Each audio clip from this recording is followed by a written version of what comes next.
50 साल लगातार गांधी, लोहिया, विनोबा भावे और जयप्रकाश नारायण के विचारों से प्रेरित समतामूलक समाज निर्माण की राह पर समेकित विकास का नया उदाहरण गढ़ता नव भारत जागृति केंद्र NBJK।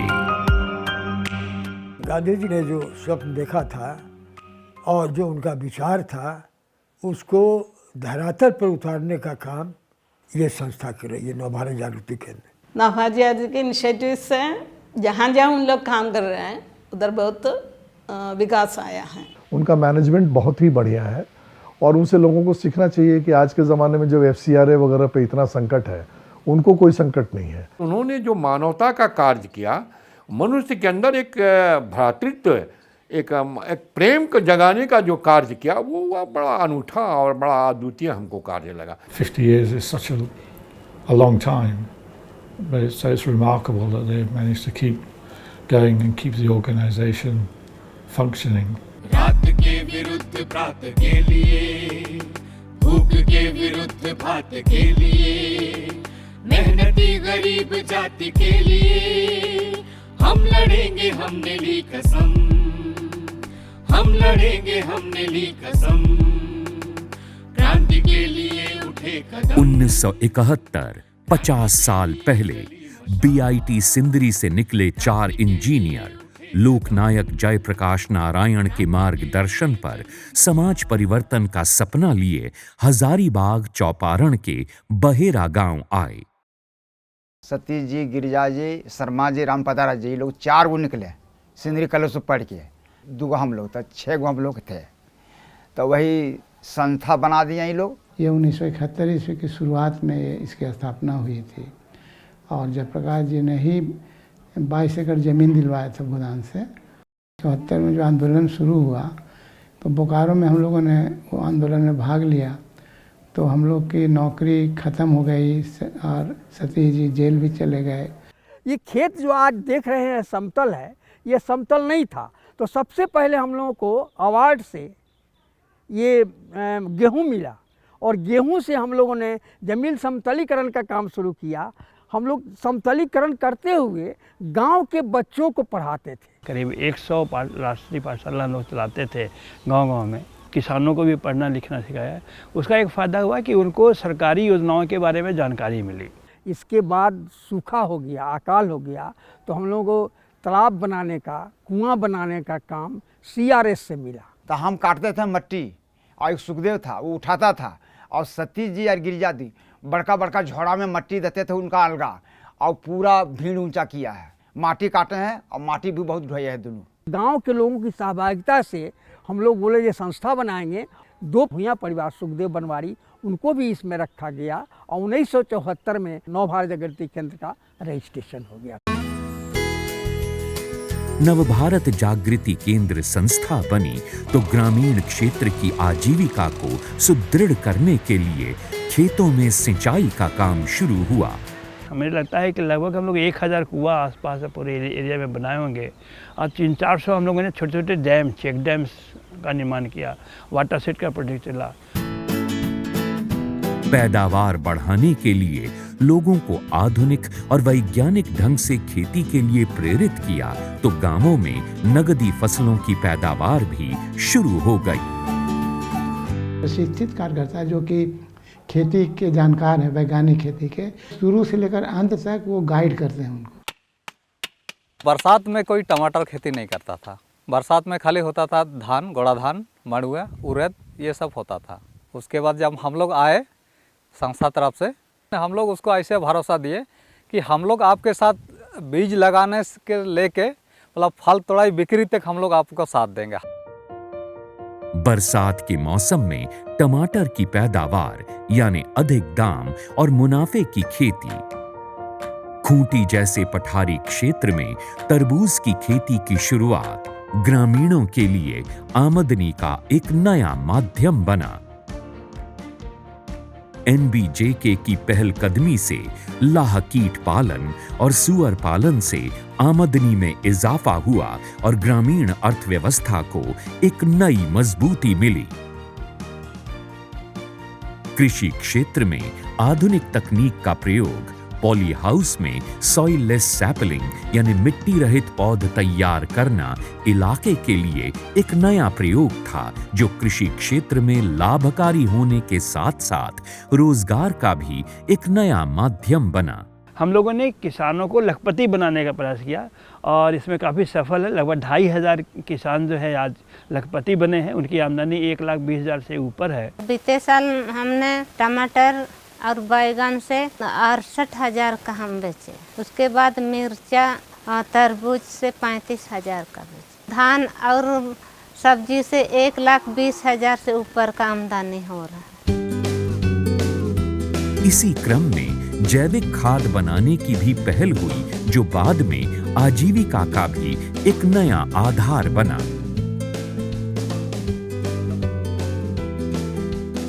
युवाओं को कौशल विकास के लिए प्रशिक्षण दिया गया, जो इलाके के ग्रामीण युवाओं के लिए रोजगार का एक बड़ा माध्यम बना। मैं नवभारत जागृति केंद्र में जाकर ट्रेनिंग लिए और वहाँ से मुझे एक मशीन मिली और जब वहाँ मशीन मिली तो हम घर में भी आकर स्कूल चला रहे हैं। नवभारत जागृति केंद्र से हम नर्स का ट्रेनिंग किए हैं। अभी नर्सिंग होम में काम कर रहे हैं और इस काम से हमको यह फ़ायदा मिला कि हम आगे की पढ़ाई भी जारी कर रहे हैं। अब तक हम लोगों ने 50,000 से ऊपर युवकों को प्रशिक्षित किया है और उसमें 60 से 70% लोगों को रोजगार से जोड़ा है। महिलाओं में उद्यमिता को बढ़ावा देने के लिए स्वयं सहायता समूहों का गठन और बचत के साथ साथ लघु ऋण की व्यवस्था नव भारत जागृति केंद्र का एक उल्लेखनीय कार्यक्रम रहा है। ये कार्यक्रम हम लोग 1990-91 से ही हम लोगों ने शुरू किया था। लगभग अभी तक से 20,000 महिलाएं जो है छोटे छोटे उद्योगों के द्वारा सब्जी बिक्री, चूड़ी बिक्री, दुकान, इस तरह से कई तरह के कामों से जो है आज उनका जीवन बहुत संवर गया है। नवभारती जागृति केंद्र में जुड़े हुए हम लोग को 17 साल हो गया। छोटा लोन पहले मिलता था, हर साल दे के हम लोग चुकाएं, उससे हम लोग का बिजनेस बढ़ाएं, पूंजी बढ़ा रहे हैं। और इस बार हम लोग को 55,000 का लोन आएगा। पहले हम लोग छोटा पूंजी चला रहे थे कि नवभारत में जुड़े तो जिस तरह मिलते गए यहाँ भी कमा के देते गए और पूंजी बढ़ाते गए। आर्थिक विकास के कारण एक सबसे बड़ा परिवर्तन आया कि महिला जो जेंडर इक्वलिटी की बात जो हम लोग करते थे वो बहुत आगे हुआ। एनबीजेके ने विगत 50 वर्षों के दौरान स्वास्थ्य के क्षेत्र में कई उल्लेखनीय काम किए। तो आँख में देखने में बहुत दिक्कत हो रहा था, तब फिर अपना संस्थान में आए तो मेरा आँख भी बनाए हैं, तो बहुत अच्छा आँख है मेरा। 2005 ईस्वी में पहला आँख अस्पताल किया। साथ इसके बाद हमने दुमका में एक आँख अस्पताल दूसरा बनाया और तीसरा जो है गया में फिर हमने एक स्थापित किया है। अगर वो जुड़ जाता है तो हम लोग 1.5 से 2 लाख रोगियों को हम लोग इलाज करेंगे। झारखंड और बिहार के ग्रामीण क्षेत्रों में आंख के अस्पतालों का निर्माण, जहां गरीबों के लिए मोतियाबिंद का मुफ्त ऑपरेशन और घर से लाने और वापस घर पहुंचाने की व्यवस्था है। समाज और परिवार से उपेक्षित मानसिक रोगियों के मामले में एनबीजेके बिहार झारखंड की अकेली ऐसी संस्था है जो मानसिक बीमारी पर जागरूकता के साथ साथ मानसिक रोगियों के इलाज के लिए कैंप लगाती है। डॉक्टर फ्री देखते हैं, दवा भी फ्री है। अगर जो दवा नहीं मतलब वहाँ दे पाते, नहीं रहता है दवा, तो बोलते हैं कि बाहर से खरीद लीजिएगा। 10 वर्षों से हर महीने 1,000 रोगी जो है देखे जाते हैं और कम से कम 70 से 80,000 रोगी थे वो अस्वस्थ हुए हैं। तो जो लोग रिकवर हो जाते हैं उनको जो है कुछ रोजगार से जोड़ने का भी हम लोग काम करते हैं। 5,000 पहले मिला गाय लेने के लिए, फिर उसको जमा किए तो 10,000 रुपया भैंस लेने के लिए मिला। सरकार भी इसमें काफ़ी अभी इनिशिएटिव ले रही है मानसिक स्वास्थ्य कार्यक्रम में, और हम लोग जो है ऋण पास का जो कार्यकारिणी समिति है उसमें हम लोग अभी एक सदस्य के रूप में भी हैं। हाशिए पर स्थित दिव्यांग जनों के सशक्तिकरण के लिए एनबीजेके की कारगर पहल, जिससे दिव्यांग जन भी सम्मान की जिंदगी जी सकें।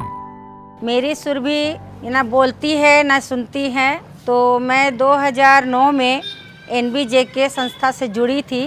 ये हमको सिखाया गया, वहीं से बहुत हौसला दिए हम लोगों को। अभी 21 कोटि के दिव्यांग जन बनाए गए हैं नए अधिनियम के तहत। उनमें से कुछ ऐसे दिव्यांगता के श्रेणी जिनका प्रमाण पत्र बनने में काफ़ी कठिनाई होती है। नवभारत जागृति केंद्र उनको समुचित लाभ प्रदान करने की कोशिश करते हैं। कि आज हम 30,000 दिव्यांगजनों के साथ काम करते हैं, उनको जो डिसेबल पीपल्स ऑर्गेनाइजेशन बनाते हैं उसको लेकर के उनको रोज़गार से हमने जोड़ा है, इंक्लूसिव एजुकेशन से जोड़ा है, करेक्टिव सर्जरी करके जो है उनको मोबिलिटी उनकी बढ़ाई है। हम लोगों ने जो वोकेशन ट्रेनिंग सुनाया उसमें 3% जो है हम लोग कोशिश करते हैं कि दिव्यांगजन उसमें आएँ। क्लीन झारखंड परियोजना यानी शहरी कूड़े कचरे का प्रबंधन NBJK का एक बड़ा कार्यक्रम रहा है। NBJK ने जन भागीदारी से इसे सफल बनाकर झारखंड और बिहार में एक बड़ा उदाहरण पेश किया। और लगभग सभी शहरों में झारखंड और बिहार के जो है डोर टू डोर कलेक्शन की शुरुआत हो गई है अब। इसी कार्यक्रम के तहत NBJK ने वेस्ट टू वेल्थ की नीति अपनाते हुए शहरी कचरे से गत्ता बनाने का काम शुरू किया और इसे उपार्जन का माध्यम बनाया। NBJK implemented a very successful waste management project in Ranchi. That project which interested WaterAid to see if NBJK could become a partner for working in slums of Ranchi city. NBJK ने रांची की मलिन बस्तियों में स्वच्छता की दिशा में कई काम किए। मलिन बस्तियों के घरों में शौचालय निर्माण और सामूहिक शौचालयों का निर्माण किया, साथ ही जन भागीदारी से उन्हें चलाने की व्यवस्था भी की। स्वच्छता कार्यक्रम को गांवों और गांव के स्कूलों तक पहुंचाया। शौचालय का उपयोग और साबुन से हाथ धोने को लेकर लोगों में जागरूकता बढ़ाई। रात्रि पाठशाला और प्रौढ़ शिक्षा से शुरू कर नवभारत जागृति केंद्र ने औपचारिक शिक्षा के क्षेत्र में भी उल्लेखनीय उपलब्धियां हासिल की। चौपारण का यह अंग्रेजी माध्यम स्कूल उसका एक बड़ा उदाहरण है। प्रारंभ से ही बालिका शिक्षा NBJK का एक प्रमुख कार्यक्रम रहा है। पिछले 15 वर्ष से हमारे स्कूल में नवभारत जागृति केंद्र गरीब बच्चियों को पढ़ने के लिए हर प्रकार का सहयोग दे रही है। गांव की लगभग बच्चियां अब कम से कम मैट्रिकुलेट जरूर मिलती हैं। उनको कॉपी किताब मिल रही है, ड्रेस मिल रही है। स्कूल के अलावा सुदूर इलाकों की बच्चियों के लिए कोचिंग की व्यवस्था NBJK का एक और महत्वपूर्ण कदम है। लड़की लोग को बाहर जाकर पढ़ना बहुत मुश्किल होता है, खास करके ऐसे गांव में। तो गांव में खुल गया तो ज़्यादा सुविधा है। आज हमारे 6 हाई स्कूल, 14-15 जो प्राइमरी स्कूल है, 100 कोचिंग सेंटर चल रहे हैं गांव-गांव में, और उसे जो है औपचारिक शिक्षा के क्षेत्र में काफ़ी परिवर्तन आया है। गया में अनाथ और बेसहारा बच्चों का संरक्षण और उनके लिए आवासीय विद्यालय NBJK का एक और महत्वपूर्ण कदम है। कुछ बच्चे यहाँ से जो 10th पास आउट कर गए, उनको दूसरी जगह पे पढ़ाई लिखाई के लिए या उच्च शिक्षा के लिए भेजा गया। ऐसे बच्चों का जिनके कोई नहीं है, तो इनको देखभाल करके उच्च शिक्षा की तरफ ले जाना और अपने पैरों पे खड़ा होना, यही हमारा उद्देश्य है। विकास के साथ साथ सामाजिक परिवर्तन और जागरूकता के साथ जन भागीदारी प्रारंभ से ही नवभारत जागृति केंद्र का एक प्रमुख कार्यक्रम रहा है। जयप्रकाश जी ने 1977 ईस्वी में ही लोक समितियों का आह्वान किया था, जिससे जनता की ताकत बने और जनता अपनी समस्याओं का खुद समाधान करने का प्रयास करे और सरकार के ऊपर नियंत्रण हो सके। अंधविश्वास और सामाजिक कुरीतियों के खिलाफ जागरूकता, अंतरजातीय और अंतरधर्मीय विवाह को प्रोत्साहन और पारिवारिक परामर्श के साथ जन मुद्दों को लेकर अभियान लोक समिति के प्रमुख कार्यक्रम रहे हैं। नशाबंदी के संबंध में पूरे झारखंड में एक दौरा इस संस्था के द्वारा किया गया और लोगों को जागरूक किया गया। समाज के लिए प्रतिबद्ध छोटे संगठनों को सहायता और प्रोत्साहन देना नवभारत जागृति केंद्र का एक बड़ा कार्यक्रम है। उनसे प्रेरणा लेकर उनके यहाँ काम करने वाले लोगों ने कई अपनी संस्थाएं बना ली। सतीश गिरजा के सहयोग से ही लोक प्रेरणा केंद्र का पंजीकरण हुआ। इसमें नवभारत जागृति केंद्र का आर्थिक तकनीकी सहयोग हम लोगों को मिलता रहा है। संस्था चलाने का जितना भी तरह का ट्रेनिंग है हम नवभारत जागृति केंद्र से प्राप्त किए। बीच बीच में हम लोग को जैसे कैशबुक तैयार करना, लेजर तैयार करना, प्रोजेक्ट तक बनाना, तो ये सारा चीज़ का प्रशिक्षण हमें एनबीजेके से मिला है। शुरू में चूँकि संस्थाओं को ग्रांट कहीं से नहीं मिलता है, हम हर साल 30 से 40 संस्थाओं को फेलोशिप ग्रांट देते हैं। इससे झारखंड और बिहार जैसे राज्यों में स्वयंसेवी संस्थाओं का नेटवर्क और उनके विकास के कार्यों का दायरा बढ़ा। हर संस्था अगर 30 गांव में भी काम कर रही है तो इनके द्वारा जो है नवभारत जागृति केंद्र आज जो है लगभग 60-70 हज़ार गाँव में विकास के काम को जोड़ पाया है।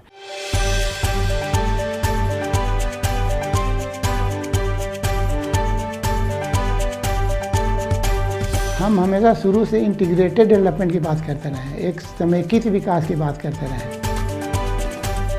नवभारत जागृति केंद्र का 50 वर्षों का जिस बात पर मुझे गर्व होता है वो हमारी ट्रांसपेरेंसी और ईमानदारी और संस्था जगत में संस्था कैसे काम कर सकती है उसका एक उदाहरण है।